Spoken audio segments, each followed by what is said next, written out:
বন্ধুরা আমরা যারা 1xBet ইউজ করি 1xBet অ্যাপে ঢোকার পরই দেখা যাচ্ছে this app can not be use in your country, মানে এটা লেখা আসতেছে। তো এটা মানে বিভ্রান্তিত হওয়ার কোনো কারণ নেই।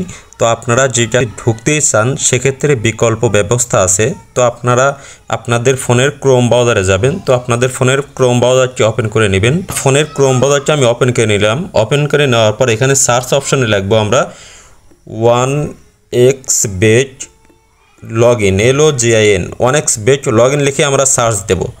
সার্চ দেওয়ার পর একটু নিচের দিকে আসার পর এই অপশনটাতে আমরা ক্লিক করব 1xBet login 1xBet sign in. তো আমরা এটাতে ক্লিক করব। এটাতে ক্লিক করার পর আপনারা যারা মানে আপনাদের ওল্ড যাদের অ্যাকাউন্ট আছে তারা আপনারা লগইনে ক্লিক করবেন, আর যারা নতুন অ্যাকাউন্ট করবেন তারা রেজিস্ট্রেশন অপশনে ক্লিক করবেন। সাপোজ আমি নতুন একটা অ্যাকাউন্ট করব, তো আমি রেজিস্ট্রেশন অপশনে ক্লিক করে দিলাম। তো রেজিস্ট্রেশন অপশনে ক্লিক করে দেওয়ার পর এখানে দেখেন প্রোমো কোড। তো এখানে হচ্ছে আমার প্রোমো কোডটি লিখবেন AZL100। এটি হচ্ছে আমার অফিসিয়াল প্রোমো কোড। তো এই প্রোমো কোডটি আপনারা ঠিকঠাক মতো লিখবেন। তারপর রেজিস্ট্রেশন নামের একটা অপশন আছে নিচে, তো আমরা রেজিস্ট্রেশন অপশনে ক্লিক করে দেব।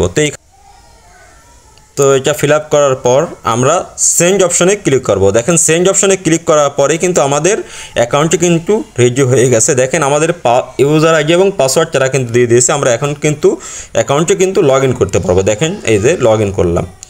তো চাইলেই কিন্তু আপনারা কিন্তু এখান থেকে কিন্তু অ্যাকাউন্টও ক্রিয়েট করতে পারবেন। হয়েছে এটি হচ্ছে টেকনিক্যালি ইস্যু, তো এটি দ্রুত সময়ের মধ্যে সমাধান হয়ে যাবে। সবাই ভালো থাকবেন, সুস্থ থাকবেন।